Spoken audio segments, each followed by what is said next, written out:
Good afternoon, everyone. Apologies for the delay to get started, but we're going to go ahead and call our meeting to order. This is Thursday, May 15th, 2025, our special board meeting today. It is 12:06 p.m. We'll officially call our meeting to order. Thanks for your patience, and again, apologies for running a bit behind today.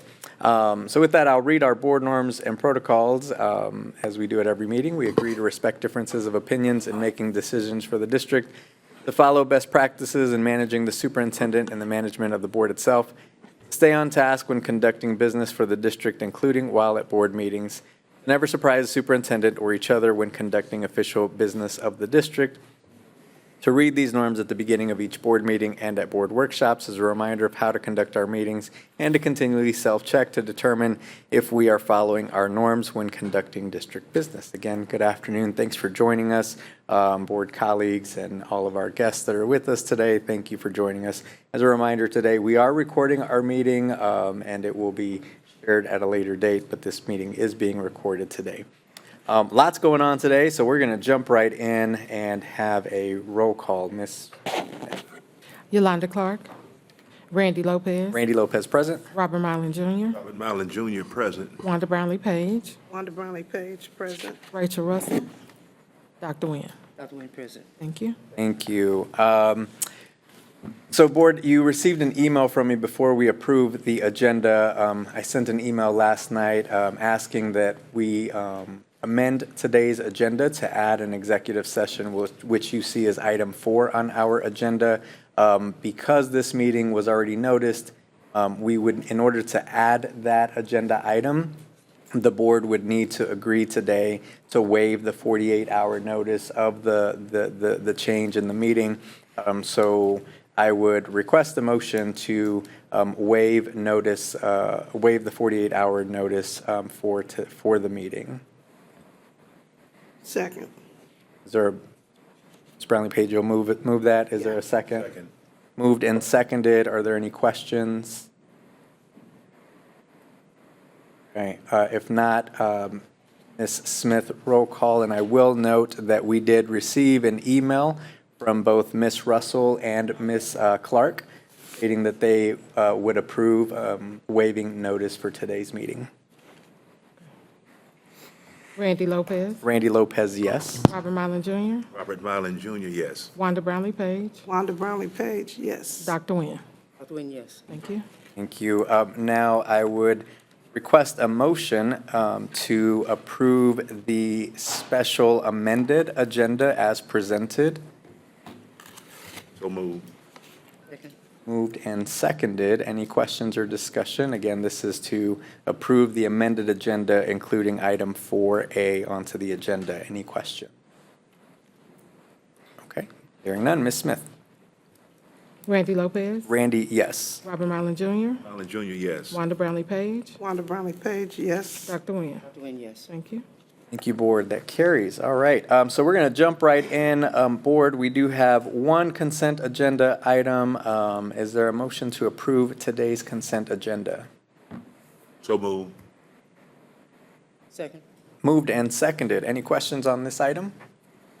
Seeing and hearing none. Ms. Smith, roll call.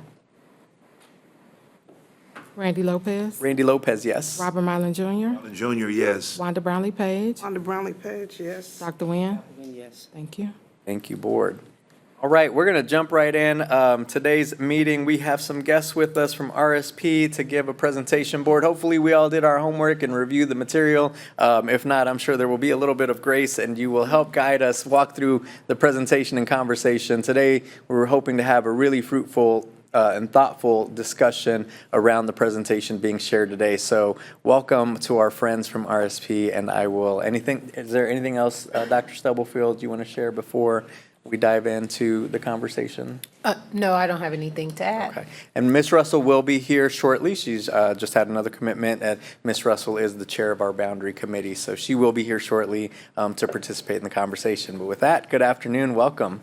All right, thank you so much for the introduction. Rob Schwartz, owner of RSP. To my left is Jenna Wallace, a planner, so we presented to you guys last time. To my right is Alyssa, she's my EA. She's a former teacher down in Dallas. Dr. Stubblefield, you can't have her. So she's here to experience what this is like on the other side, right? Because if you're a teacher, you don't usually see this type of experience. So today is really a big day for you guys. This is the start of some of our conversation of what are we going to do with implementation as it relates to how full or how there is not enough kids in buildings.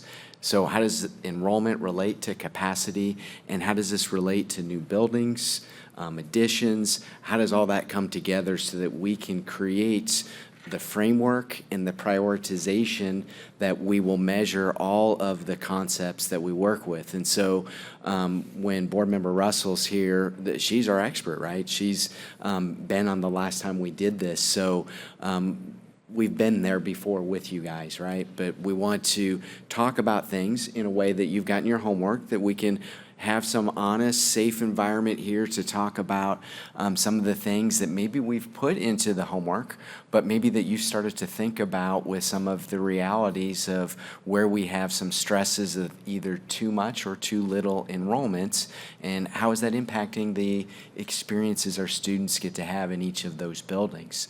So that's kind of my introduction.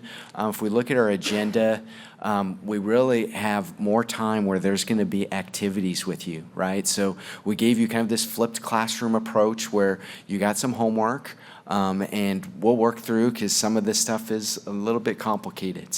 And so we'll kind of unpack that. We definitely will give you some grace as you ask questions. Please ask questions when we get through this, because your questions may actually be questions people in the community have. So let's make sure that if you have those things, you guys have never been not bashful in asking questions, right? So we're good there. So we have 3 activities where we'll go over what our process objectives are.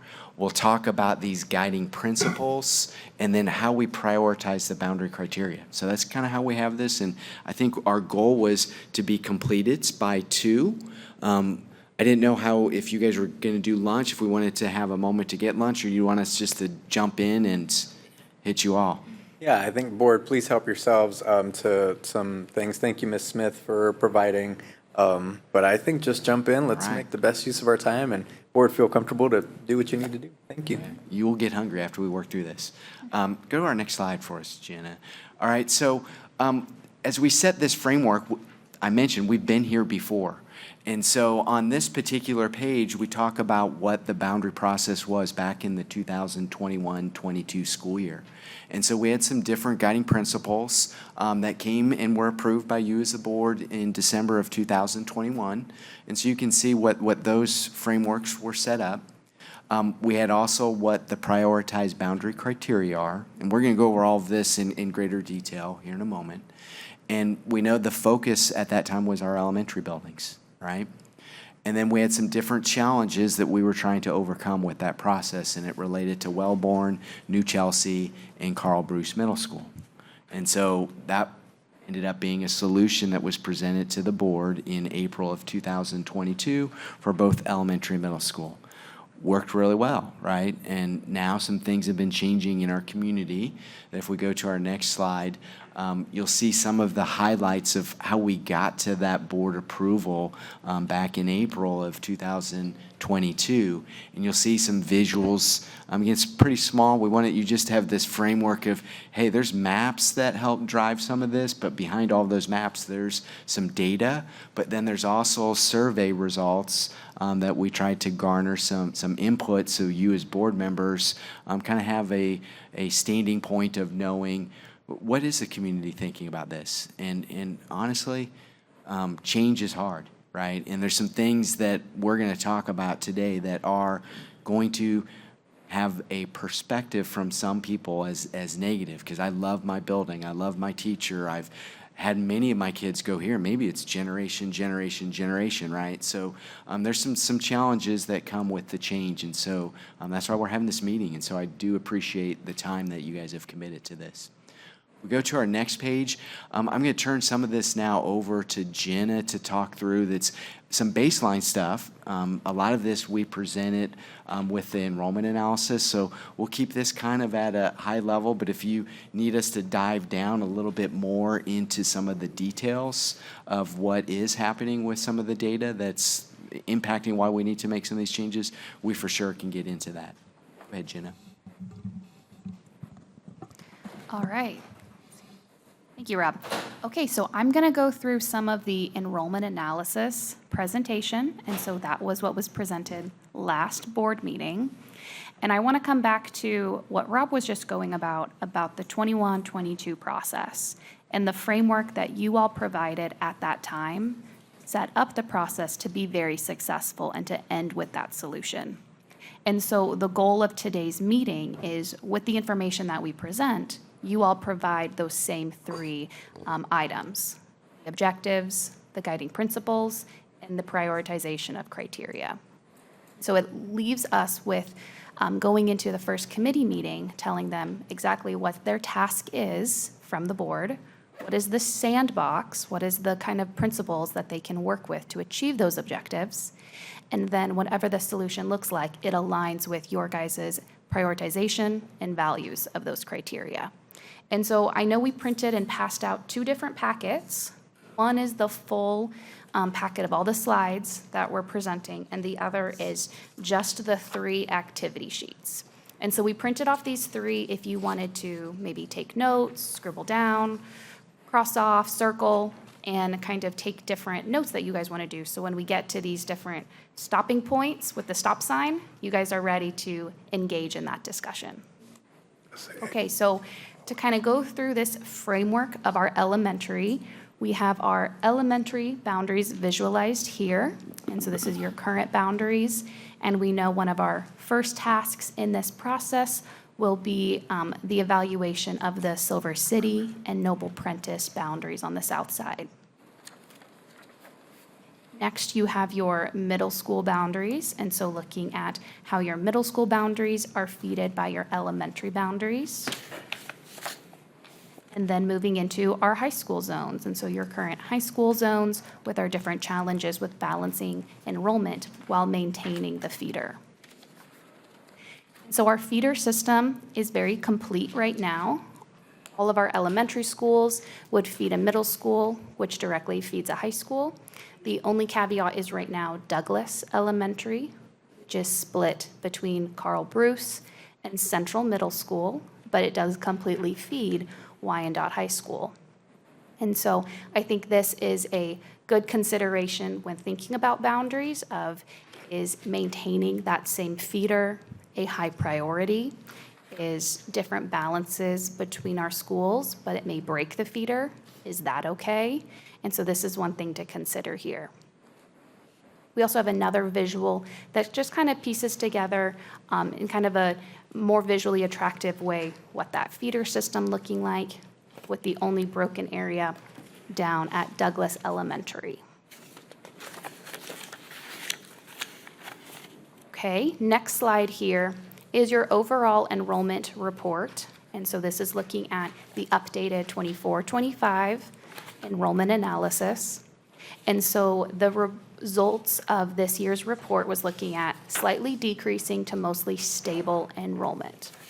And so we do have the district decreasing by about 445 students over these next 5 years. Elementary decreases by about 225. Middle school actually increases, and so with some larger elementary grades coming into the middle and smaller middle school grades moving into the high school, we have the middle school increasing by about 70 students, and then some decrease at the high school level. And so that's just the results of that full report that we presented last meeting. The new visual that we put together was analyzing those same projections from the view of our enrollment by feeder and utilization of the capacity. And so in this case, what we have on this table is your first, in each feeder, your ES, MS, and HS enrollment and capacity. So if we look at that top row for Schlegel, we have the number of current elementary students in 24-25 and the number of projected students in 29-30. And then the total capacity of those buildings, and then the utilization of that capacity. Where we're showing the green and the orange shading is indicating when that utilization either falls below 70%, which is a good kind of rule of thumb of thinking if that building is efficiently utilized, versus over 100%, which would then be challenges of overcapacity, challenges at that grade level. And so for the Schlegel feeder, we do have fairly adequate capacity for the students that live in that zone.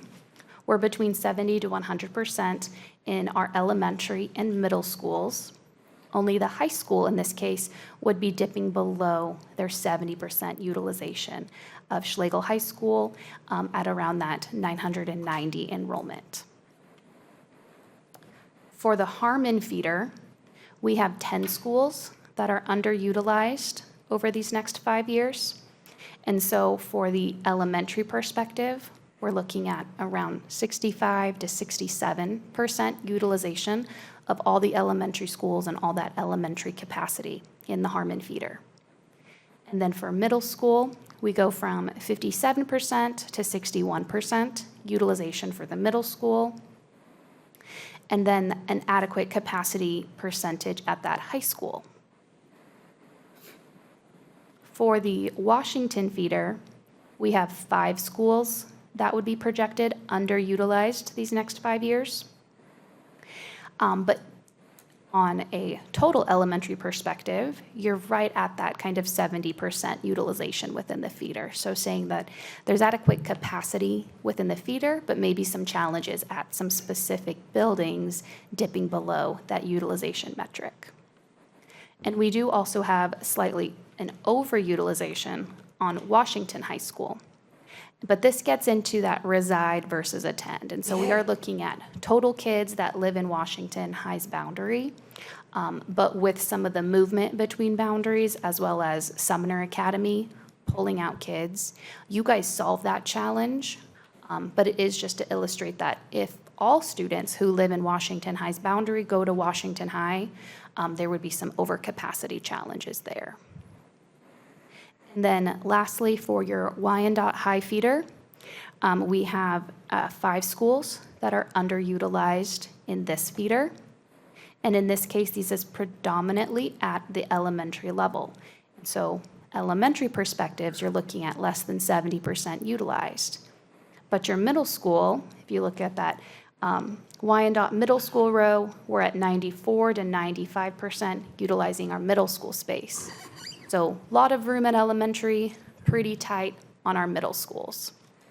And then for the high school perspective, we are also tight on that high school capacity. And so over 100% utilized right now and over 90% in future years.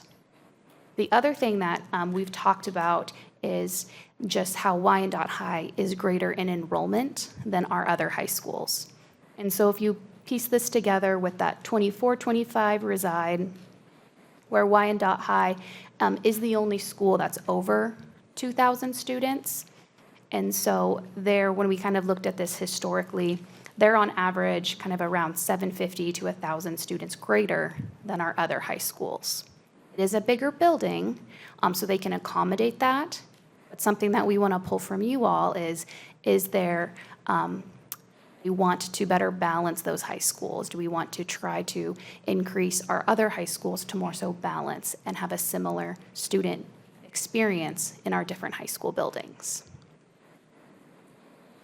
And so that goes through. I really think this is probably one of your most key slides to this full report. And so the next couple of visuals just break down each building and each feeder, but I would probably star this page that we'll come back to a lot.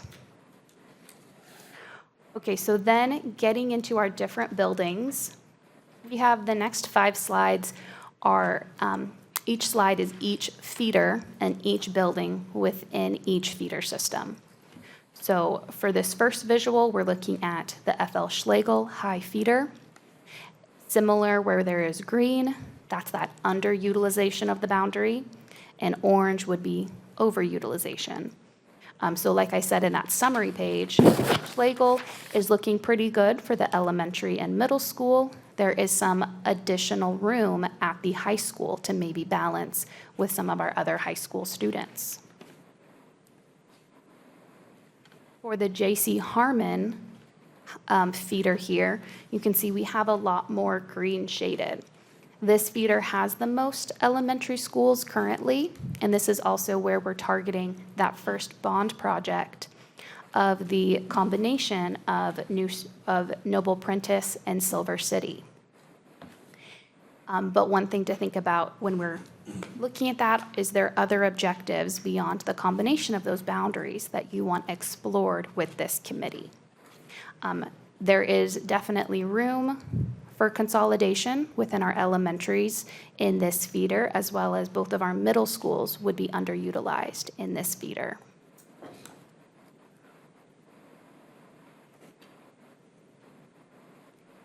Next, you have all of the buildings that fall within the Washington High feeder. And so in this case, the underutilization is more centralized into the Stony Point North and Stony Point South boundaries, as well as in Arrowhead Middle School.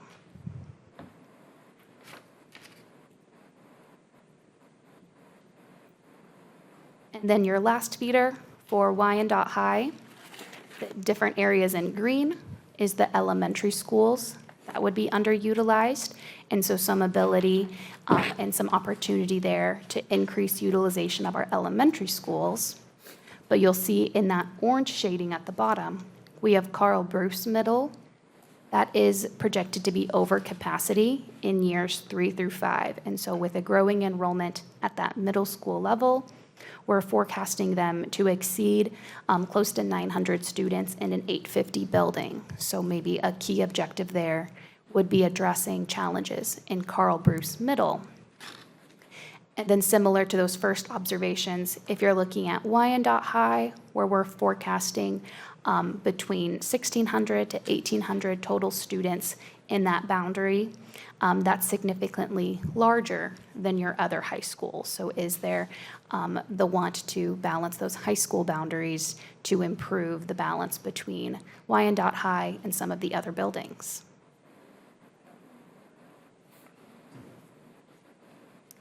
And then lastly, you just have the summary of all these different numbers with the added layers of Sumner Academy and Fairfax Learning. So we know those schools don't have boundaries, but they pull district-wide from different areas. And so those are, when we talk about reside versus attend, you know, we have over 1,000 students at Sumner that pull students from all over the district. And so accounting for that as well.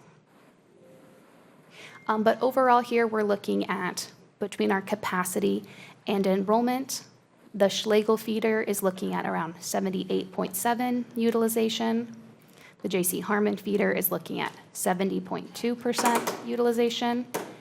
And Washington is looking at 77.6% utilization. And Wyandotte is at 78% utilization. And so all those numbers, those are the numbers that you received last meeting, just kind of reinforcing that this is the key information that we want to pull from you of what challenges do you see from these numbers, what are the primary objectives that you want addressed in this process. Any questions on any of those before I move into the next information?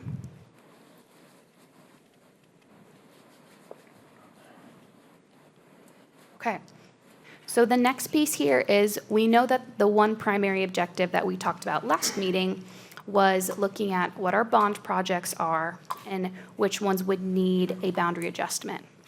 And so in this case, really just being the elementary perspective of Silver City and Noble Prentice combining is a for sure trigger on a boundary change. The new Argentine and the new Central don't necessitate a boundary change, but this could be paired with, you know, some other objectives to look at that middle school boundary zones. But we know we for sure need to look at the the Noble Prentice and the Silver City boundaries as we move into one larger school there. And so this first slide here. I want to go back. Yeah. Because I want to make sure we're all on the same page, because on this document, it says that the new central is built at the existing central site, including Whittier. That is not my interpretation. So I just want to be clear in this process that, are we looking at the central site, or are we looking at the CHWC site? We are looking at the other side, but I think for these purposes, because no decision has been made, so like final decision because of that, I think they just went Well, with the current set. So my personal opinion is we need to make a decision, because those are two different locations on a map. And so if that's what we need to do, is make a decision. I would hate for us to go through this process and street numbers, the number of people on a street change dramatically between that location and the other location when you're talking about a complete boundary. And so I guess that's what stood out to me multiple times, and I was like, maybe that's an error. But I don't know what we need to do to make a decision, and I guess we haven't really had that clarity. But I do not want to go forward in this direction with Central if, like, we don't know what we're doing. Like, that would be a waste of our resources to do that, so. Can we do both? We don't know. That's the main question. And I don't see any reason why we couldn't do both tentatively until we figure out because we can't do it today, right now. Well, the But I problem, think we could still look at doing possibly both and then come back to it and figure out when or where they are in the process of getting the other site or what's going on with that, because we don't know. So at least if you tentatively plan, there's nothing, I don't see anything wrong with that. so I guess if I tentatively plan with what's currently on the stage or on the screen, that encompasses Whittier, which then changes any conversation about Whittier, because then we're pulling Whittier completely offline based on the information that's on the stage or on the screen. But And so I get what you're saying of like, yes, let's continue to move forward, but we can't get too much further in the process that has been outlined if we don't figure it Okay, out but- relatively soon. The key word is tentatively. Could we not look at them both? We know we're gonna have to come I back. don't- That's all I'm saying. I don't want to hear what you're waste saying. any of our time. But and we're in a that's what I'm saying. catch-22 because we don't have it. And it wasn't fair to them. They didn't know. That's all I'm saying. They didn't know. Now we know, and we're still waiting, and we're still gonna have to wait. And I hear what you say. You don't want to waste time. I value that. But this is what we get. This is the hand we gotta play. Mr. Mylan, you had a Okay, question? my question, I'm listening to both angles. Does it change the feeder program situation? Does the site determine whether it's not this site or it's the site that it might be another site which is a half a mile away? Would that change the feeder program according to the Central and the Whittier concept which we're discussing right now? Is that making sense? It does. And so both sites are contained within the existing feeders. So Right. no, but where it would potentially impact is depending on what you give for the criteria and the guiding principles, how we may look to put certain number of kids, the proximity to that building may undulate a little bit if we're looking at this more comprehensively. But I don't feel like the half-mile distance should be something that impairs us beyond, you're gonna look at a map and you go out there with an option and, well, which place is it? It might be simply stated, we give like an A and a B, because we're not sure when that location is. So, do we have a date when you're gonna make that decision That's the of? clarity I'm looking for as Okay. well. So it's possible we can, as Ms. Page said, we can do both. Is that possible? Correct, I think we can. With the, We don't. Clarifier though, Rachel, for if it's how we put on the slide, is that looking at where Whittier Elementary would then adjust the elementary boundaries? So I read that as that encompasses Whittier and Central together. So then that means you have to find a place for those Whittier kids to go. That's how I read that. Right. Just for clarity, when you say encompass Whittier, that was never, like Whittier was never, I'm just asking for clarity when you say that. Whittier was going to be Whittier regardless, is my understanding, correct? Yeah. Yeah. I'm reading what's on the screen. I didn't tell her that, so somebody told her that. Agree. What do you, okay. Agree, Rachel. So we pulled this from the bond project webpage on your guys' website, and so maybe it's just language clarifying of if Central's built on the same site, Whittier still stays the same. Yes.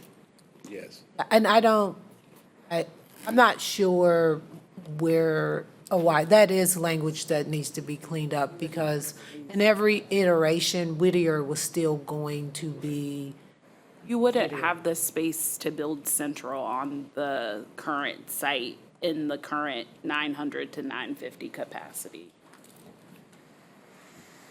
I understand that, I'm just saying publicly, we never talked about Whittier being, not being Whittier. So, and I hear what you're, so I'm glad that you're asking these clarifying questions, but I'm not aware. So Steve, are you, I think, yeah, Steve, do you have any, yeah. No, I didn't think there was any change to Whittier. Yeah, so let me bring us into where I think I'm hearing. So Whittier still stays an elementary building. It's either for the new Central is going to be where Central is now, or it's a half mile down the street.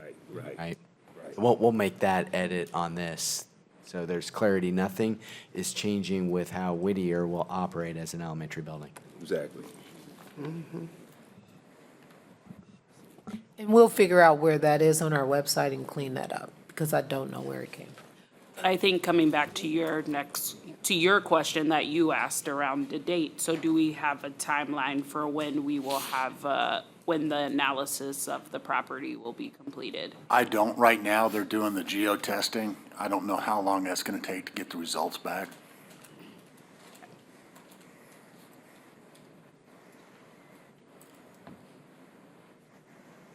Okay, so then moving back into the Focus Elementary perspective, looking at Silver City and Noble Prentice, we started with that kind of request from the past board meeting of what are we looking at just for total students in this area, and what does a starting point boundary look like? So this visual is zoomed in to the Harmon boundary. And then those two circles are the two school sites that we would be combining, rebuilding on the Silver City site. And so when we looked at like a very easily combination of the two boundaries would look like where that kind of gray color becomes pink, and we would move all of those students into one school. And so now this boundary kind of goes from east to west, wrapping along 69. And so for a numbers perspective, when we looked at the total students forecasted by reside in this area, that top table is the current reside, so the two current boundaries. And so you're looking at Noble Prentice, around 200 students, Silver City, around 240 students. If we just combine all those neighborhoods into one boundary, we're looking at around 430 to 450 total students, which would be served adequately in that 550 capacity of that building. And so kind of that starting point of what does it look like if it's just easily combined? It works pretty well numbers perspective. But the other question is, well, what are the other challenges? Is there transportation? Is there demographics? Is there other programming things that we want to consider? But just to kind of give you a starting point here from that perspective.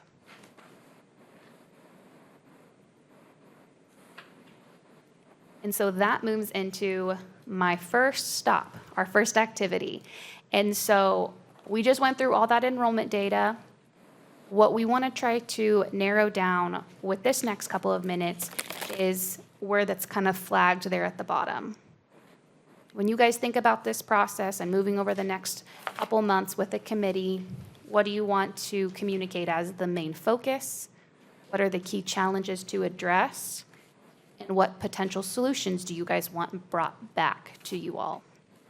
So for reference, we have the 2021-22 process up there, where it was a more, I would say, kind of micro focus, where we were just looking at the Wellborn, New Chelsea, Carl Bruce focus. That could be very similar, where this process focused is just the Noble Prentice and Silver City kind of micro view, versus is it the board direction from you all that it's more of a comprehensive boundary adjustment? And that's the sort of feedback that we're hoping that we can discuss and narrow down.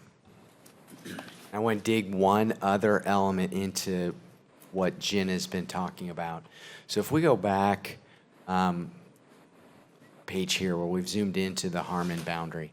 So when we talk about how expansive do we look at this, this starts to lead us down a pathway of efficiency and dollars that you have to spend at each building, right? So this gets into, are we comfortable with buildings when I just look at this list here of like Fisk is at 375 and there's 282, or Stanley's at a 343 capacity and it's 215. Is there a thresholds by the number of kids and what the capacity is that we look at how things potentially may need to be reorganized because of inefficiencies, and thinking about how you allocate your resources, right? So we've kind of stayed away from some of the dollar components, but this is one of those elements where it's, why do we mention 70% utilization? And we say 70%, this is when you start to look at things where if you're below 70%, do you provide the same level of services in those buildings? So is there shared art teachers, music teachers, and shared between buildings? Do you have all the same inputs, let's say your social workers, your counselors? Are there things where there may just be days that you don't have people in those buildings, right? And it starts to become a dollar element that's factored into this, right? So we can be very simple and say, hey, look, we consolidate these two buildings and, hey, task completed. But this is an opportunity for you as a board as you look out into the future. Are there some things that should be considered? Difficult conversations, but should they be considered in how we're looking at this? Maybe there's a simple approach, but then, hey, if things continue, and I'm not sure that I have heard anything from the state of Kansas, and most assuredly from the federal government, that we're going to have more money for K-12, right? So as we start to look at these, are there some realities that we have to factor in that this is the right opportunity to dig into that? So that's kind of the elephant in the room as we look at the efficiencies of buildings.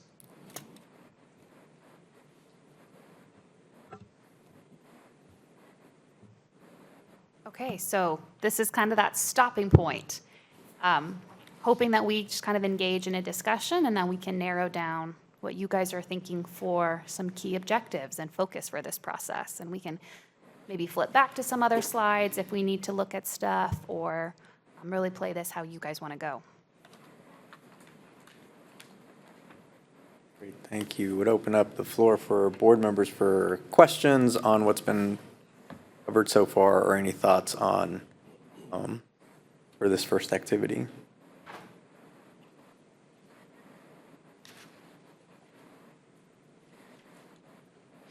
Can I just bring up random stuff that has come to me, and maybe that'll get it going? Can I just clarify, before she does that, can I clarify the objectives are this page?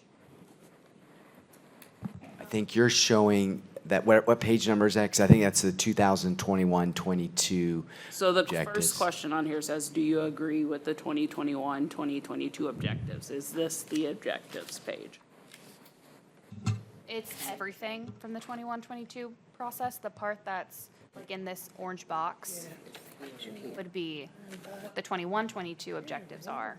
But we want to modify those. So clearly, back then, we had issues with Wellborn and New Chelsea that we don't have with overcapacity. We still have Carl Bruce. So as we look at this for objectives, if you go by building in each of our feeders, where are we seeing those pinch points of too little or too much? Okay. Let me clarify, if I may. Page 3 is what you're referencing. When it says guiding principles, these guiding principles you are speaking, That's activity 2. We'll get to that. but which guiding principles are you speaking? Because it says 21, 22 boundary process, 21, 22 guiding principles, yes or no? So where are your guiding principles you're That referencing? activity one says guiding principles. Yeah. If you go back to page 3, there are guiding principles listed. Very first page of. Yes, yeah. So that's her answer? Well, there's 2 separate things, but we can jump to guiding principles. Okay. Then how are we to answer the question that says, do you agree with 21, 22 guiding principles? Where would one find those guiding principles? Right there, in that box, and they're the same on your first page 3. They're on They're the activity same 2 now? text. Okay. So you jumped ahead to activity 2. Oh, they're she not on said it was activity activity 1. Activity, page 22. You want activity 1 or do you want activity 2? Yeah, so the objectives, if you look at the orange box, right, those are the objectives back in 21, 22. Now, how would one, for activity 1, answer that box, yes or no? Yeah, Where- you would say, do you agree? You would say no, right? Because we have different objectives here. And so that becomes an illustration of how do we want to frame the objectives here for the 25, 26? Okay, Rachel, you're looking at another, not the current activity sheet. So we look at this one. You need a different activity sheet. This one, it's a different, yes. This is the one, Yeah, okay. That's the answer. yes. Okay. Thank you. It was just, yeah, in that. I think it's this one. Rachel walked in after we stopped the packet. Yeah. That's it. uh, I think this is the This one one that's right had. there. got Yeah, it. no, I got it. I'm just saying, I think the one that's up there is the one that's stapled. Yeah, Let's grab, page so will you 22. bring Version 2. I'm confused, Mom. Page 22. that to Rachel? We got it. You can throw things out there now that I know where we are. Okay. Okay. Well, and I'm just throwing things out there and I don't know where it falls, like with the objectives. I believe during the last bond conversation, when I was here, some things that came up was Grant going across the river, I think that was the term that was used, and going to Rosedale. So a wondering that has been brought to me, just want to say this is not me, so people won't attach this to the superintendent, I'm just putting it in space. With the new Central, will there be enough capacity so that Grant does not have to go to Rosedale? And I know there are some domino effects because most of the underutilized are south. That was one. And then the other was based off of the new elementary, some of the underutilized elementaries in the south. Is that an opportunity to the ones that are in better condition to do the boundaries, so you're maximizing the use, and then repurposing those facilities that are not going to be impacted by the bond, is other types of attendance centers that may possibly be able to offer some relief for student opportunities, Wyandotte and other high schools, because there may be some things to be done there.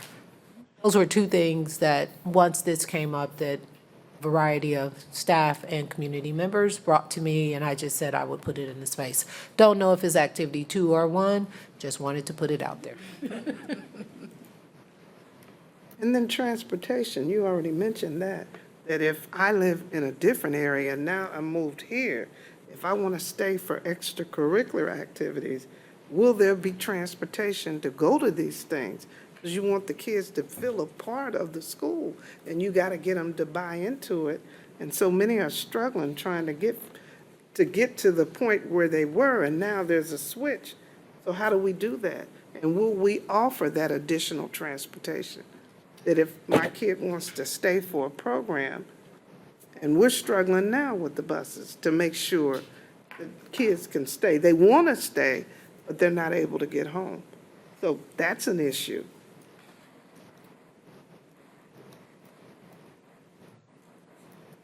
I'm going to throw this out here, and I don't know if this is the right place either.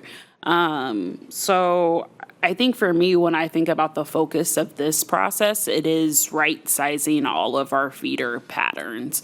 I think some of the things that you brought up today are things that, as I reflected, whether I reflected on the right document or the wrong document, I'm not sure yet, but things such as the Harmon feeder is so large, it mimics the size of the Wyandotte feeder. However, it does not have the matching enrollment numbers.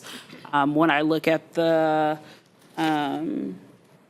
Washington feeder, there's a lot of inequities there around why do you have 2 middle schools but you don't have the elementary capacity. And then the J.C. Harmon, going back to that, I think we have one bond project that's going to combine them, but we have way too many elementary schools. So I think for me, when I think about this process, I think about what are the tangible things that this board wants to say moving forward. This is how we adjust these things. One of them also being, also don't know if this is the time to say it, but like buildings that have less than 300, like that should be an attention seeker thing because more than likely it's not efficiently being utilized or there's some type of change. So that's all the stuff that I'm thinking about.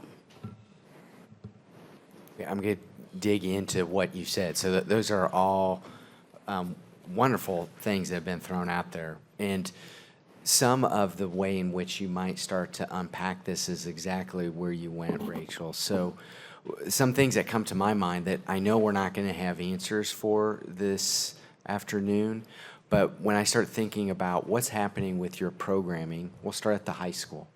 Are we having an inequitable situation of kids that can, let's say, have AP programs because of the number of kids that are in a particular building? This gets at how many students do we need to have? We'll start with the high schools, right? Fewer buildings. And as Jenna mentioned, Wyandotte High having the most number of kids, right? So is there a way that we look at things that are not going to be part of the boundary process, but help us understand how many number of students do we ideally want at that high school level? So the right sizing, right? Once we know what those high school number of kids are for the programming we want to see in each of those buildings, whether it's continued or changed, right? Then you start to move down to the middle school, and then you get to the elementary.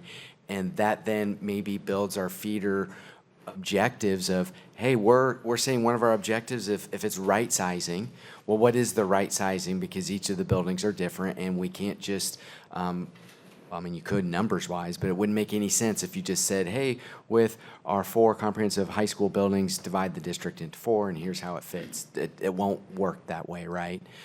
So those are some of the things that as we keep this objective, which I would agree with, if we're saying we want to right size, what are some of the things you would want us to have in the ability to say we're right sizing it the right way? Yeah. So I don't I don't know why you couldn't play the numbers game. There is no specific reason. While each building has different academies, students aren't going to the high schools based on the academy they want to attend currently. They are given options of what's available at that high school, and those are the choices you make outside of like Sumner or ROTC. The board, I won't say we, I'm saying we in a tense of I'm here now, but the board previously talked about students having the ability to choose academies and go different places, but due to transportation and shortages, they never got to that place. If that's the place we still want to get to, we can talk about that. But right now, essentially, students are given what they're given. You eat what you want or you don't do it at all. So that's my interpretation of the current way. So I don't know why you couldn't play the numbers game. So, thank you.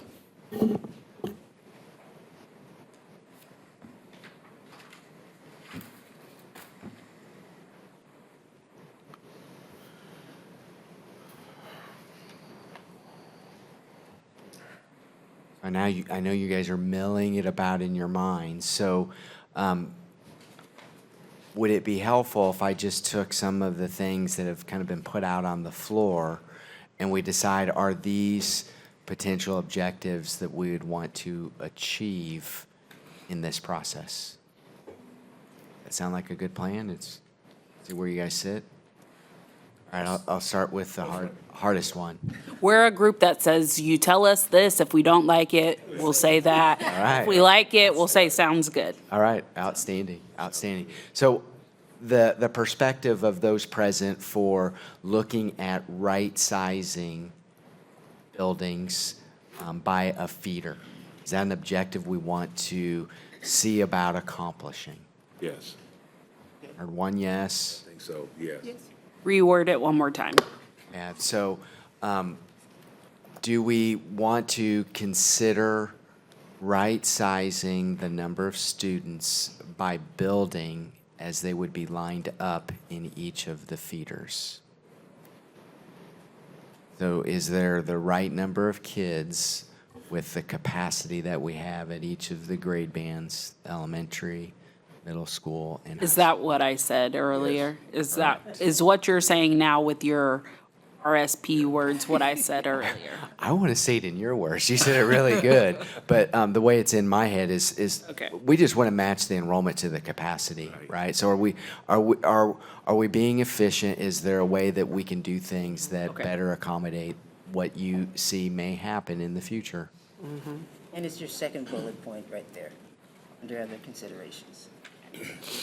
Yeah, so to the right with the other considerations. So a comprehensive approach, so we can start there. We want to have a comprehensive approach. Would that be a fair statement? Yes. All right, so comprehensive approach. We talk about elementary experience, that's really a right sizing, right? There's different programs that we can offer or we're not offering.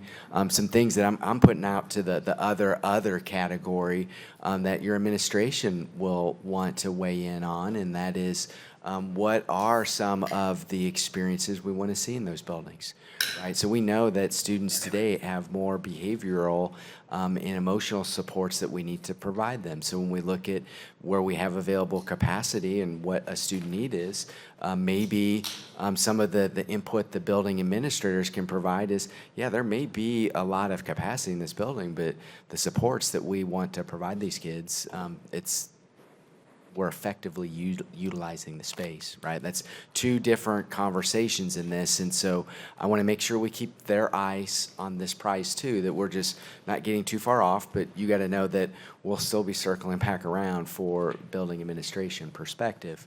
That's part of the experience. And in line with what you're saying, sir, one key point with the new edifice of Central would take pressure, a lot of pressure off of what we're trying to do here as far as attendance-wise and capacity and meeting the needs where we need to go. Like this, Dr. Stubblefield just said, grant students go to Rosedale. And Central would be much better. And not to make sure that the Central edifice, if you will, would be sufficient enough to house a good number of students. In other words, you don't want Central to be too small, then we back 4, 5, 10 years ago with the same problem. That making sense? Absolutely. Be adequate. Absolutely, 100%, and it's a new building, right? When it's built, it's a new building, so there's some opportunities of what you can do that will be uniquely different than a building that's as old as the current Central, right?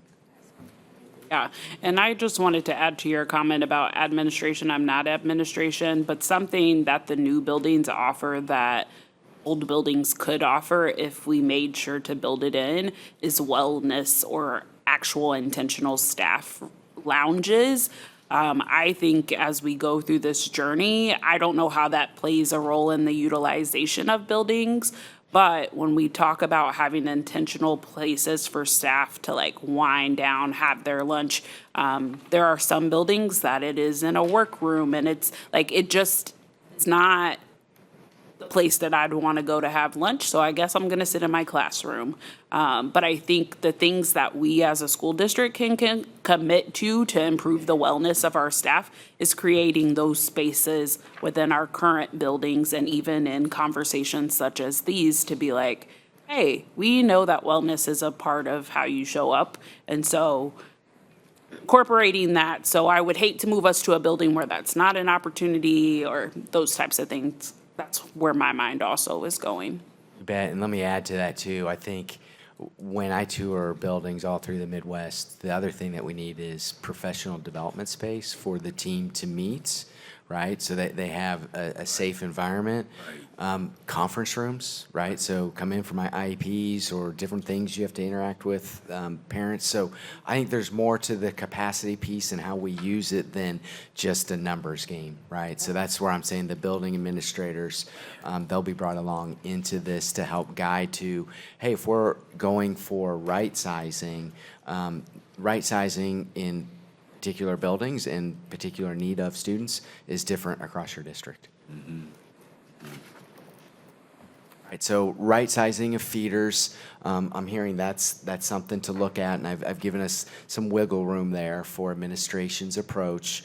The same thing would be related to program and building locations, right? So this could be gifted, this could be special education, right? This could be all sorts of unique programs that you have when I'm thinking your secondary with the Diploma Plus, right? There's different things that's being moved around.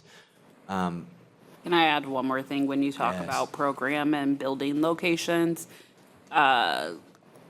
Maybe if you look at elementary combinations, the gym, lunchrooms, gym, lunchroom, multi-purpose combinations, like make sure you're aware whether that building has that service. That is also one of my pet peeves, or like the things that is not inclusive to being able to do more or, so just, I'm going back to my bond list of things that didn't get accomplished, but in this conversation, get rid of those buildings or find spaces that we can create something else. I want to dig so that we have a objective that can be as uniformly approached throughout the district. So we talked about was put out was buildings that maybe bond dollars aren't going towards. So those become an element.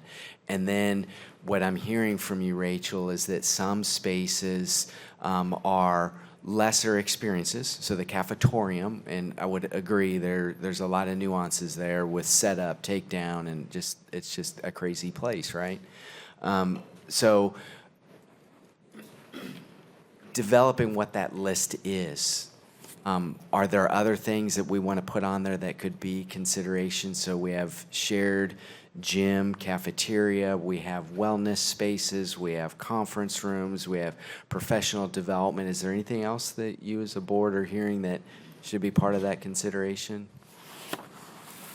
Because not for the new builds, but for the current Existing. builds, it's just looking at to see what's actually already there that accommodate. I'm just getting clarity on what Ms. Russell is stating, because boundary and building be separate, but there are some of the buildings that may have those spaces, so those would be the ones that would be targeted versus another building that didn't have those if we were looking to consolidate. Is that what you're saying? Correct, Okay. correct. And then what I want to wrap around that is if there, and my assumption is, I know you shouldn't assume, but my assumption is I think there's data out there where there's what I would call a facility condition assessment cost to bringing each of those buildings up to a certain standard.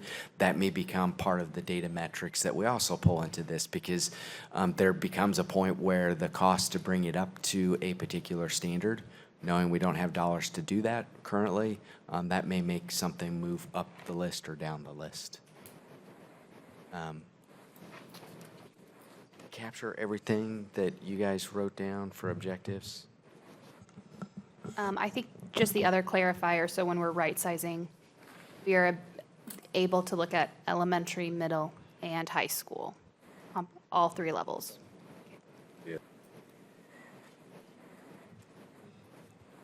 All right, that's activity one. Do you guys need to stand up, move around, do something to get everything rolling? If you do, we can take a minute or two to do that. As Jenna finishes typing this in. The second activity is going to get into guiding principles. So think about that as setting the sandbox that this group plays in, right? Here's some bigger level objectives that we've talked about, but now the guiding principles, how do we get to interact with the committee in trying to establish, for instance, I'll give you an example. We want to maintain the same grade configuration that we have. If someone on the committee says, hey, what if we did a paired school, like have a K2 and a 3-5? If we didn't put that in the guiding principles, we're not going to explore that. So that's kind of my idea with guiding principles is how far out of the sandbox, or how do we keep within the sandbox so that when we deliver whatever this committee and the community feedback is, it's going to fit some of the parameters and objectives that you guys want to see. That's kind of my intro to the guiding principles.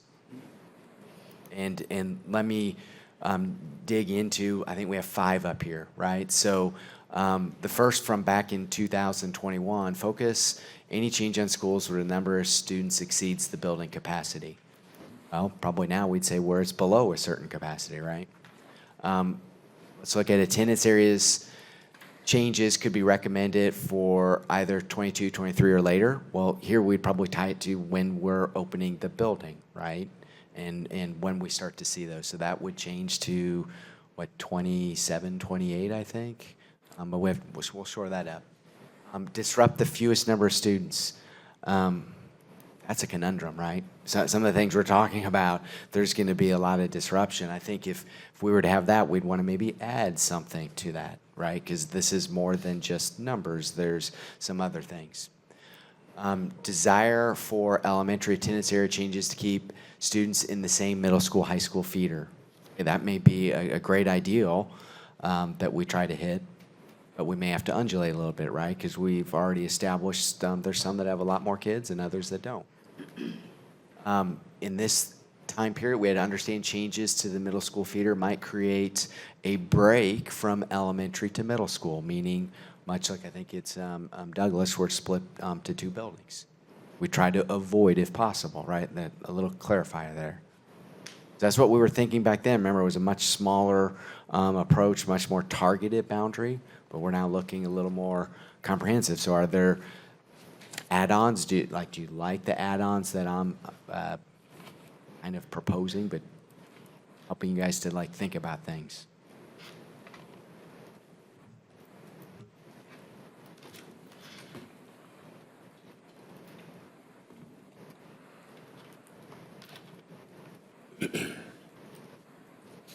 I got thoughts, so I'll go first, and then I guess anybody can pick on me.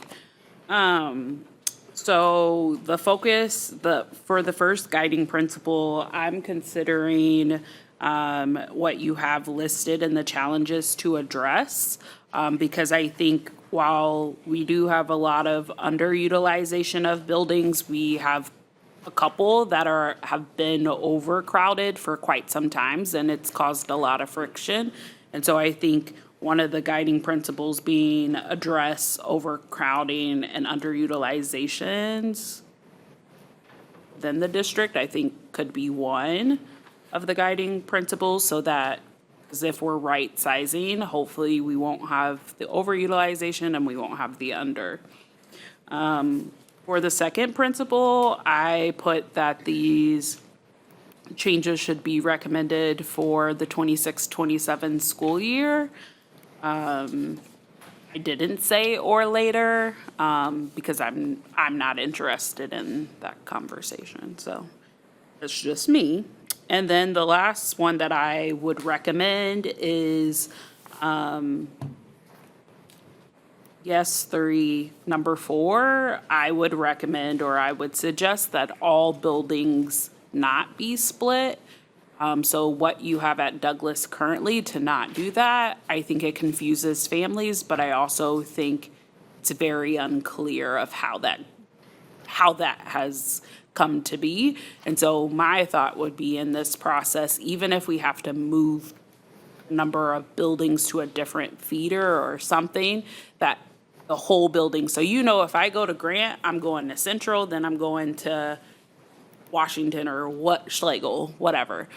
There isn't this like, oh, I might be going here or I might be going there, because I think we're gonna have to have clear. I don't want to see many buildings on the same path that Douglas has been on. So that's my tea. All right, that was quite a bit, pretty detailed. I like that. Now, Who else wants to add into this? when she mentioned Douglas, because when I was at Bertram, well, it was Hawthorne then, now it's Bertram Carruthers. Our sixth graders, we all got moved because we were too overcrowded. Half of us went to Douglas, half of us went to McKinley. And it was how you present it, because we got to watch how we sell it. That's the key issue. Because when the parents got together, because none of us wanted to leave, we wanted to stay at our elementary school. It was in our neighborhood, and they came, Mr. Carruthers presented it to all the parents and tried to look at the pluses, the minus, and because we were so overcrowded, it was necessary that we make that transfer. So it's how you sell it. I think most parents are reasonable.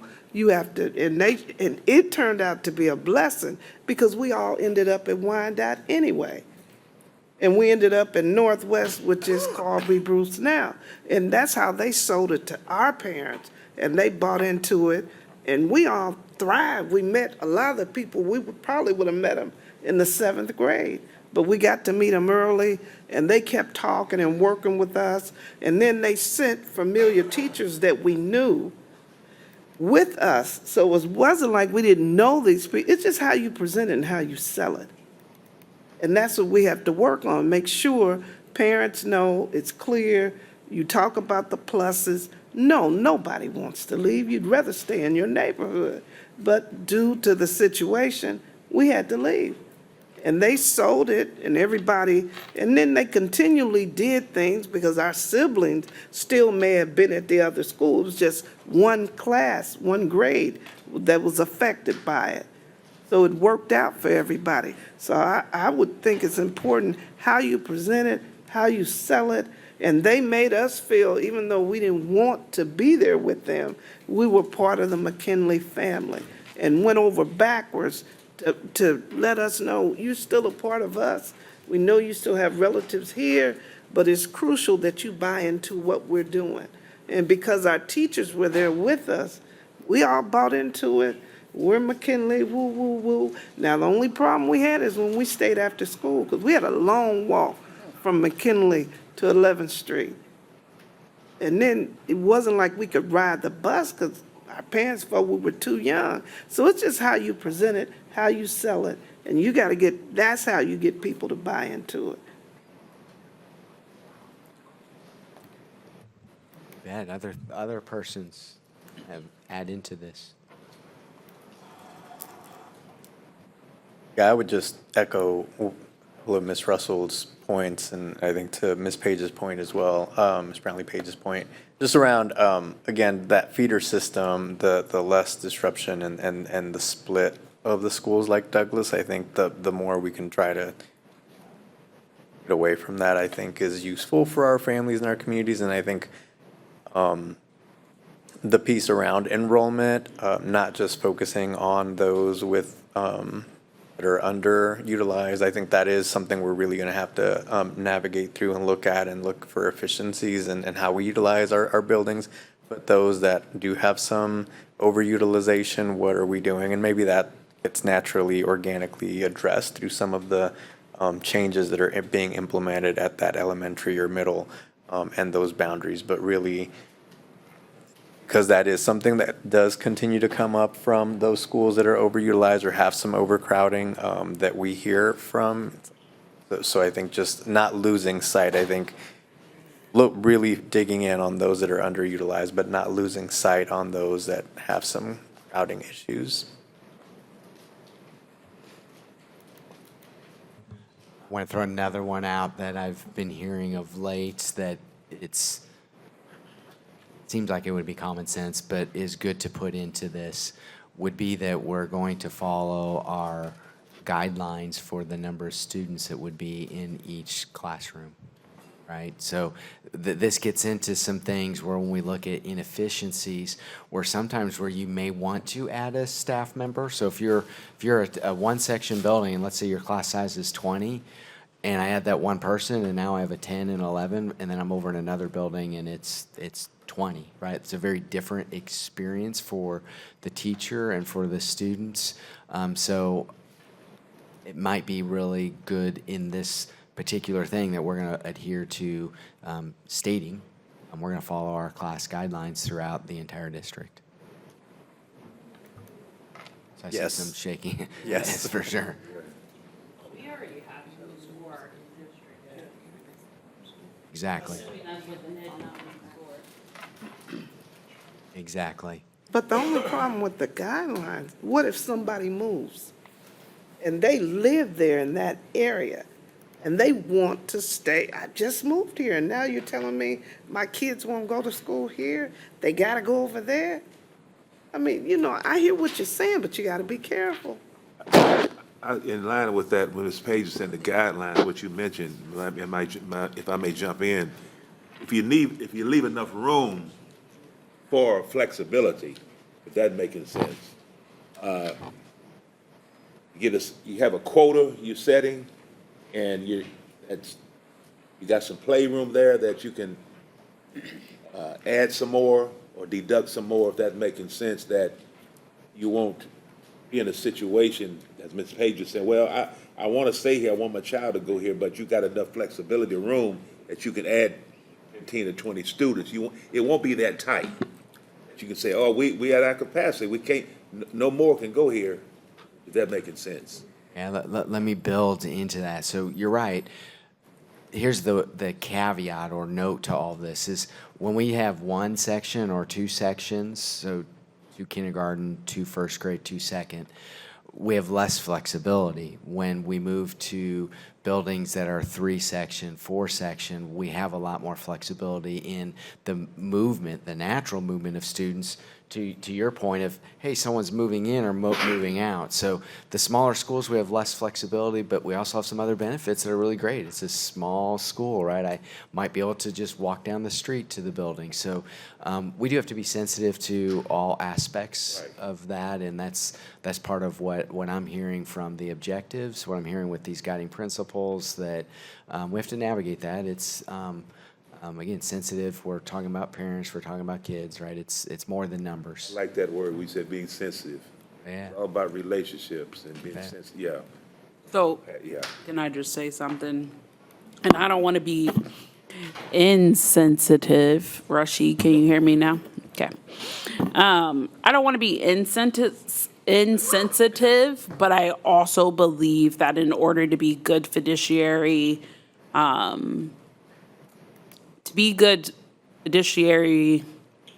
people, that we also have to consider some discomfort that's going to happen in this process. We roughly saw how much it costs to run a school. We see it based on the different numbers, and I don't want us to get too caught up in not hurting people's feelings. as you mentioned earlier, I don't believe that there's going to be an influx of dollars that comes our way. And so we have to clean up some of these inefficiencies, even in discomfort. That's the place that I come from, and I know that doesn't feel good, but it also, if we don't have the dollars coming in and we don't have another plan for it, some of the discomfort of I used to be able to walk to my neighborhood school to now my kid has to get on a bus and go to another building, I understand that. But when we look at the district as a whole, that's where we have to clean up some of those inefficiencies. And I think that's where we as a board also have to commit in the guiding principles that discomfort is okay. But you want to make the least amount of discomfort, but also from a money standpoint, it don't make sense either. So, thank you. Yeah, and I'd agree. I think, and as we continue to, as a board, to go through our budgets and our long-term planning, I think that's something that we've got to also think through, and the continued challenges that we're facing with our budgets, and how do we do that? How do we navigate that? How does that play into the decisions that we're making here? Because I think they absolutely do, to Ms. Russell's point. And I think what helps is to Ms. Brownlee Page when she said how we share the story, right? How we talk about things. I think that's going to be an important part of it. I don't know that that's necessarily here, but I think you're absolutely right. Like, we're going to have to make some decisions that are going to make people uncomfortable or that are going to disturb a number of students and families, but it's how we message it to them, to our community, and to our staff, because there is going to be some discomfort. And I think as we continue to navigate those budgetary challenges, I think we've got to do our part as those stewards of thinking long-term, what we want to see, and I think these activities and this process is going to help us through that. But so what does that look like for this board moving forward? But an understanding that those challenges are going to continue, and that discomfort, and it's not being insensitive. You're absolutely right, Ms. Russell. It's just there's going to be some changes. People don't like changes, right? So how do we share that in a way that still effectively that still communicates the intent of how we're trying to do better for our students and our community, why these decisions are being made. But I think that guide to that long-term budgetary impact on what is it that we want to do, I think absolutely plays a role in each one of these activities. And in that spirit, also remember your tax base and who's paying and what we got. We're not Shawnee Mission. And I'm not saying things can't get done, but we got to remember our tax base and the people who are paying and what they have. Let's remember that spirit. I agree with all what you said, but we got a tax problem. Yeah, and I think that's exactly what I'm saying is we know that dollars are our resources are limited, and we we're going to continue to run into that. So how do we effectively use the resources that we have, and may mean some discomfort in where we make some decisions and how we move forward so that we can support and help and provide some relief to taxpayers that continue to ask for that. I 100% agree. Any other things you want to enter into the guiding principles? So Jen has been putting those notes in. These are all great. I'll lead us into the next activity. So we were dreamers, right, when we had our bond referendum, right? So we were dreaming. We have buildings that we're going to be building that are going to be exceptionally awesome, right? Some of the things we're talking about today is the dread, right? Can we take a 5-minute break before we go to this part? You bet. Thank you. 5-minute break. Let me finish my one sentence though, because it's so good. Right? So we've been dreaming it, and now we're like dreading about stuff because we want to design what this district needs to do for kids, right? And I think that's the message that I'm hearing, right? We're trying to design something that's going to be good for kids. 5-minute break. Thanks. Let's come back at 1:30.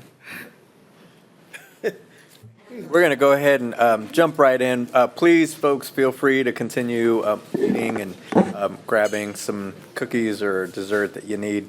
But just for the sake of time and for to keep us moving, we're going to go ahead and pick back up where we were. Thanks for giving us a quick minute to stretch our legs and have a quick break, but we're going to jump right back in. So I think Rob was getting us started with a great, around our dreams for the next steps, and so we're going to just jump right in. Randy, Yes, Dr. Nguyen. let me add something that I meant to mention that is not reflected in the capacity part. And I'm sure I'm not the only one who knows this, but there is a proposed housing development north of Quindaro between about 12th and 7th. And essentially, a reason building houses for the new data center that will be at the Quindaro Power Plant. Now, one would think those are single people. One would think those are techies. Yet, one doesn't know who's going to purchase those, how it disrupts the current neighborhood. So I'm thinking it's bound to have an impact on Banneker, at least, Carruthers,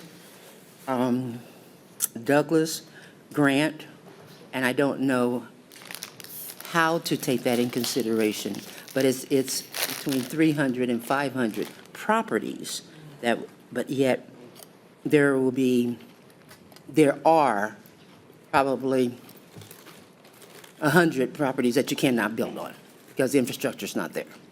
But I don't know, Dr. Stubblefield. Yeah, and I was just going to add to that, which would then impact that whole central, currently Boundary Central, Wyandotte, feeder pattern. Because when you look at the elementaries, some of those are underutilized ones, but then when you get to the middle and high school, they're both at capacity. Central may potentially be able to, should potentially be able to absorb some more, but Wyandotte will be the, when you factor that in, yeah. Yeah, so I don't know if we talked about that or not. And remind me or not, I think it was y'all, in the first presentation, you had a listing of all of those housing projects that are currently in planning and, Yeah, at the Yes. time, at the time of that EA, we'll circle back, Dr. Nguyen, Right, to 'cause make I don't think sure that was on that list. that, because I don't believe that was on the list. has been one, yeah. And there's one other that I don't think was on that list, but I think it has happened since. And so I think that will be throughout this process, and maybe that, to Dr. Nguyen's point, maybe there's a checkpoint between when we get to the final recommendations and that list that you all created to make sure that there aren't any additional things coming online, so we don't make any decisions with what the best information we have. You bet. We have regular interaction with the UG on stuff when we're doing that update, so excellent point. Make sure we'll do that. Because this project that was scheduled for right here, 59th, I think it's on hold, if not trashed. So that would have impacted Eugene Ware and Linwood. And there was movement. So, plus this is a living document. Yeah. Yeah. And I think to that point, while that one may be scrapped, someone may pick it back up, another developer, and do what they had intended since they knew it would get that far in the process. I think there were some internal disagreements, but. Okay, perfect. So the last kind of key information that we're going to pull from you guys is boundary criteria. So we've kind of set the scope of the process, we've narrowed down on what core principles do we want to adhere to, and now it's looking at when we actually get into the nitty-gritty of changing boundaries. There's a lot of data and there's a lot of different ways to look at a boundary and think maybe it's good, maybe it's bad. And so something that we do with our processes is kind of go through what those 10 different lenses are of looking at a boundary and have you all prioritize the top 3 to 4 criteria that would be most important when changing boundaries. And so there's these 10 criteria here. I'll go through pretty briefly, just kind of defining what each one looks like. When we get to the committee and we get to showing what a different boundary map could look like, we analyze all of these, but it gets to the point where maybe a concept A is better at the demographic considerations versus a concept B has an aligning of the feeder. And sometimes they're both valid boundaries, but they kind of work against each other. And so that's why when we can get to that point with the committee, if we can say, well, the board provided the input that these 3 criteria are the top, it ensures that those final solutions coming back to you guys are more palatable and we can better align with what you guys set our objectives to be. Okay? Can I ask a quick question? Yeah. Back in 21, 22, and I don't remember, but those 3 that were prioritized, did they ever change rankings or order, or were they consistent from beginning to end through the process? We're consistent, yeah. They prioritized in the beginning of the meeting, and the committee used that, and we actually brought that really back a lot in that final board recommendation. Yeah, she did it. I don't know if she did it, but one of y'all did it, and it was real annoying. It probably wasn't me. Because y'all kept trying to refocus the group, and we was like, nah. If it was annoying, I'd give that to Jenna. I want to also play, just so you see how these interact with each other and why Jenna's saying that this can change and why we're looking at it. And to Mr. Lopez's point, like, did it change? We've been in processes where we find out, hey, we don't have enough bus drivers to do something. And let's say transportation wasn't on our top 3. Well, we have to adjust that, right? So there may be some things that we have to look at. So I want you to know, hey, we're narrowing you into 3, but we're not locked into that as different things evolve through this journey. All right, so going through this first one, the first criteria that we look at is just contiguous natural boundaries. So trying to focus on visually, do the boundaries make sense? Do they follow major roads? And they don't create this island effect, so that 2 visuals of one would be contiguous versus the other would be those islands. So that's more gets into just kind of the visual aspects of the map.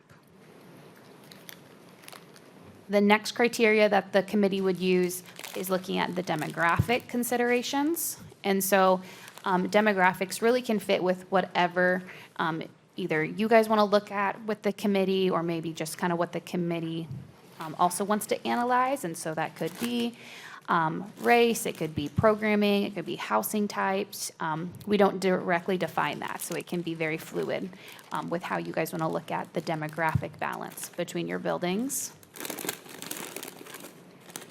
The next one that we look at actually really kind of piggybacks on your comments a little bit ago, Dr. Nguyen, of the durability of a boundary. So do we accommodate for future growth the best that we can while balancing with where students currently are at? So these 2 visuals of one being your current student density and the other of where future housing is to be built. And so what's the best boundary that would be the most durable and can accommodate for future growth and current students at the same time. The next criteria we've already talked about is that feeder system. And so that being a top objective, I would assume this is also going to be a top criteria. And so trying to balance our enrollment between our feeders and keeping our feeder system aligned.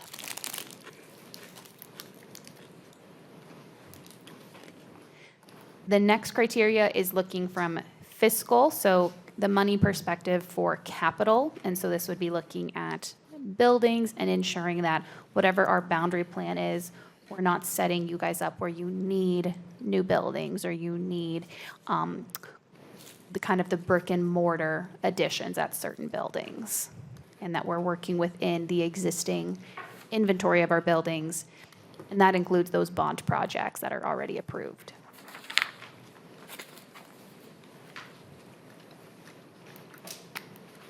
The next criteria is looking at the fiscal operational, and so this would be looking at staffing. So do our boundaries maximize our staffing? Are we creating situations where we need to add teachers or do something on the operational perspective that has those different kind of fiscal impact?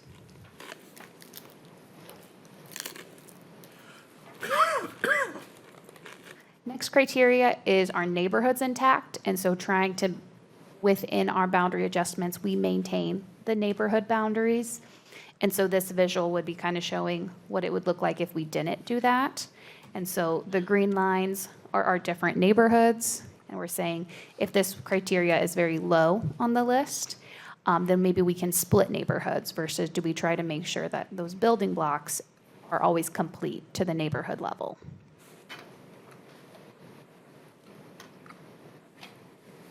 And of course, projected enrollment, and so I know we've spoken about this a lot, but just one of those criterias of that balance of our buildings, our capacity, and right-sizing the district with our projected enrollment.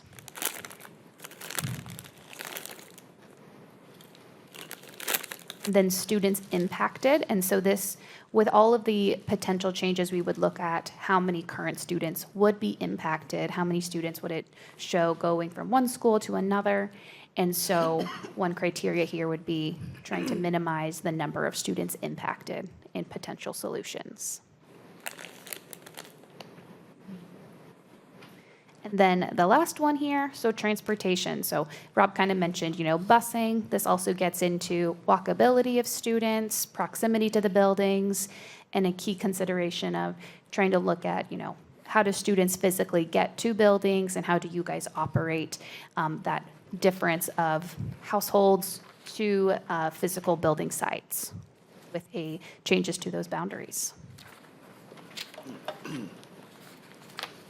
Okay, so like I kind of opened this up, these are all important and they're all going to be analyzed in some way with the process, but sometimes they're contradictory.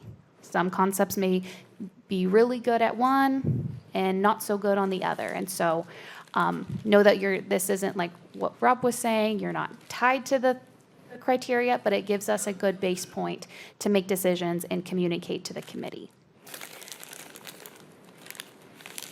So with that, I'll first say, are any questions on any of those criteria?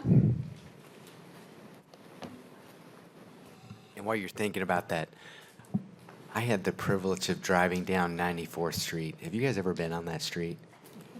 Oh my gosh, 94th Street. I was trying to skirt around some, Where Laura Bruni is?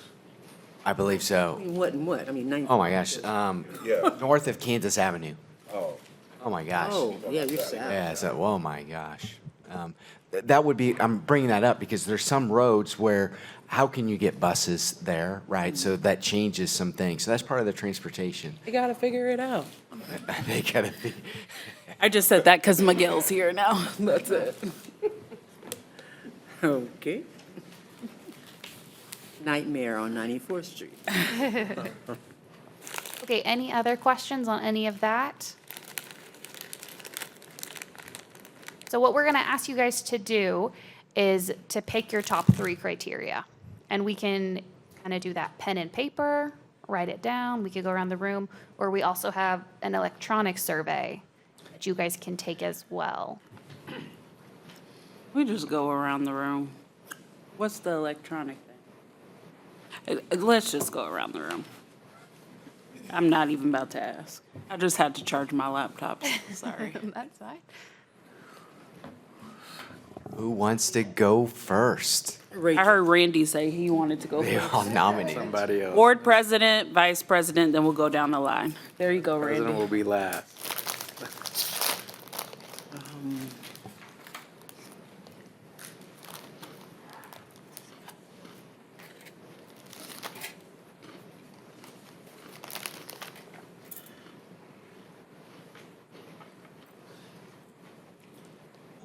We'll put up on the screen the 10 that you can choose from.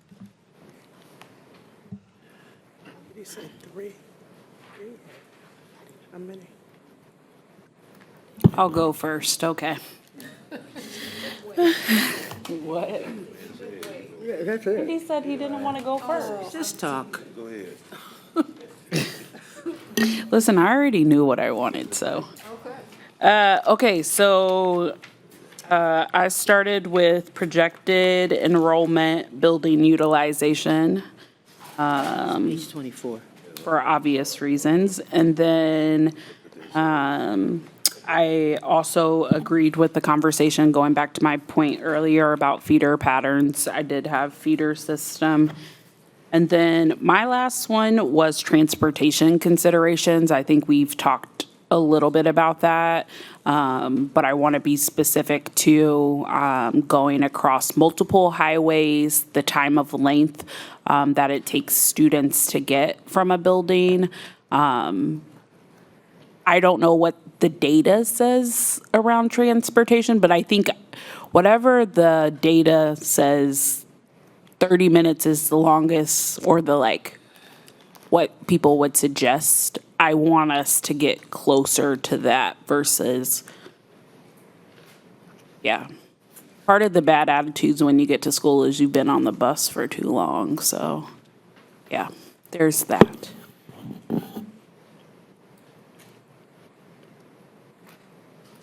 I'll go next, and I hate that I'm similar to Rachel. You hate that? I hate that I'm similar to you. Okay. It's closer to the mic. Well, thank you. They say, Rashid said. Okay, no, thank you. So I have a tie between 1 and 2, projected enrollment and fiscal considerations, operational cost.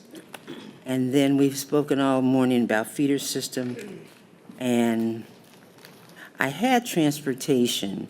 However, our district is not that big, but I still have transportation considerations because there are neighborhoods without sidewalks. So I have to recognize that. So number 1 tie between fiscal consideration, operational costs, and projected enrollment. Number 2, feeder system. Number 3, transportation. And I hate that I was similar to Rachel. I'm not gonna use the word hate. It's a figure of speech. You're a preacher. Listen to all this hate Hate speech. is in the Bible. She said because I'm a preacher. Anyway, we'll move on. Number 1 for me is feeder system. I'm a stickler with that. The adjustments improve the pattern. Make sure the pattern is consistent. Now, I know we use the word sensitivity and parents getting upset, but why is my child, so that it's consistent. We're being consistent with everyone as much as possible. Number 2 is neighborhoods intact, boundaries that ensure subdivision maintain the neighborhood.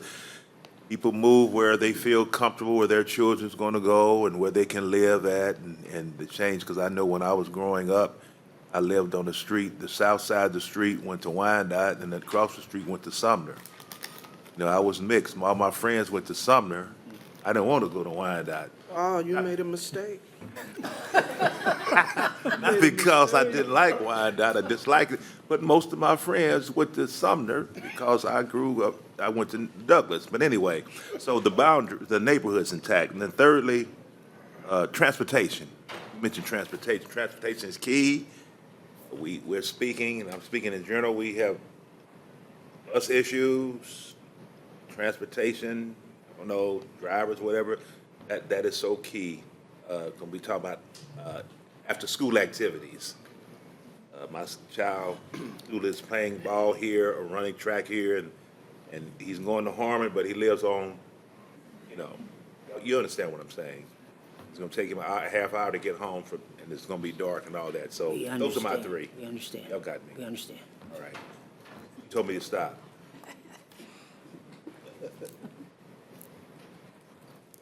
Okay. I think you asked for 3, right? And I'm not going with 3. I'm gonna give you 5. I'm just being honest, because I think you have to consider all of this. Feeder system, the fiscal consideration, operational costs, students impacted by boundary change, and transportation. Were those in chronicle order? No, I just gave 5. Okay. He just said 3. Yeah, they're Chronicle. I think everything on the list is important.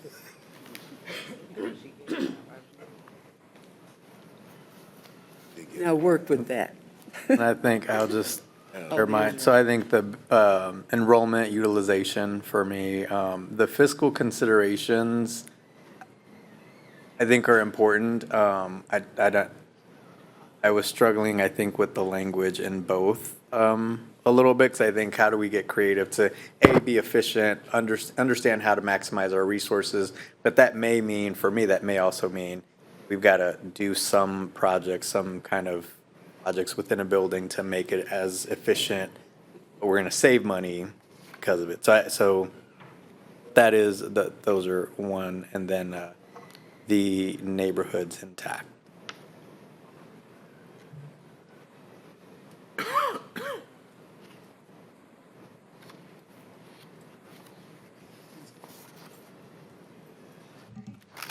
All right, good.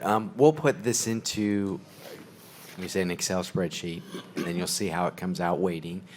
And I like that because then if it doesn't come out the way that you want it to be, you don't get to blame us. We get to say, hey, it's your input, right? That concludes activity 3. Our goal was 2:00. We're 4 minutes on time, but I'll leave other comments. I know you're, for once, you probably have more things you want to say. So one person gave 4 options and one person gave 5. So do I need to give you 2 more to even it out? You can How give does me, that you weighting can give me work? 2. Really, I look at this as all 10, as Jenna said, they're important. Okay. I just want to have the ability when we start out with the committee, when we start creating the options, that we can say, hey, this is what the board was thinking. It's going to be, hey, they liked all 10, but here's where they started to hone in on. So we're not. When you bring the 3 options back to us, we can have a conversation, or are you taking these options to the committee before you bring them back to us? We'll leave that to you as the board. Do you want to have them come back to you, or do you want to just have it go to the committee for them to work through? Both? Can it be going to the committee talk through them? Well, the committee doesn't really talk through them. They just go, that is what Okay. they tell the committee. They're going to say, these are the goals of our thing, these are our criteria, and then this is the work, and they're going to start the data point based off of what they gathered from us. If I remember it correctly.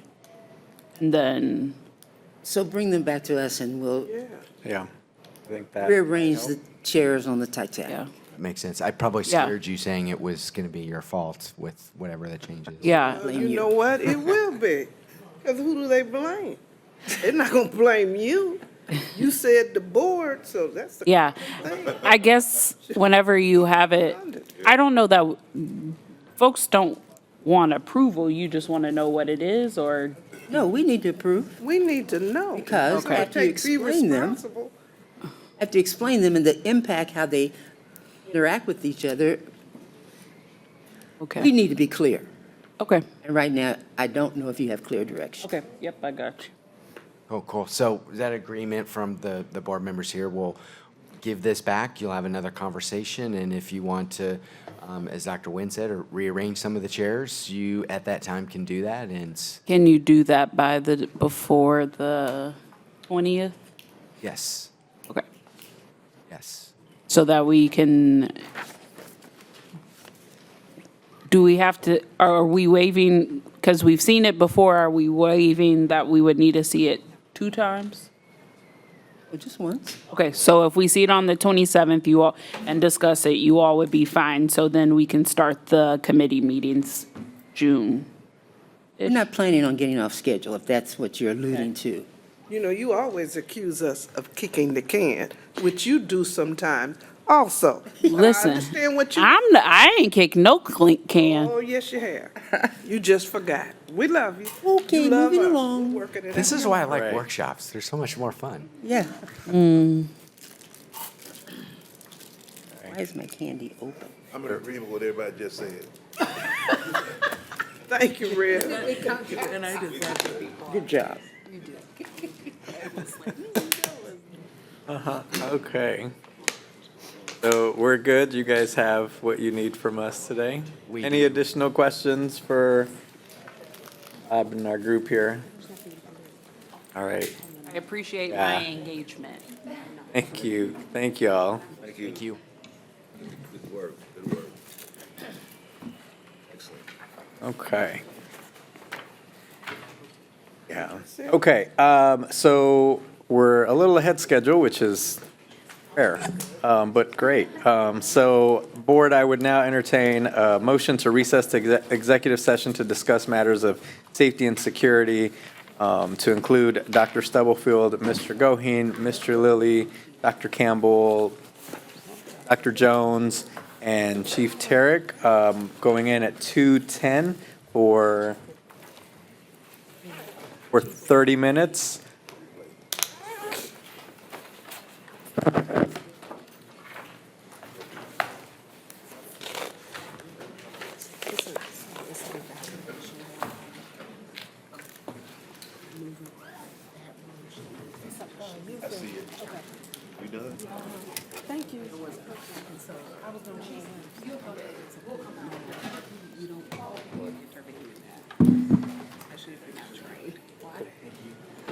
Yeah, I didn't know what was going on.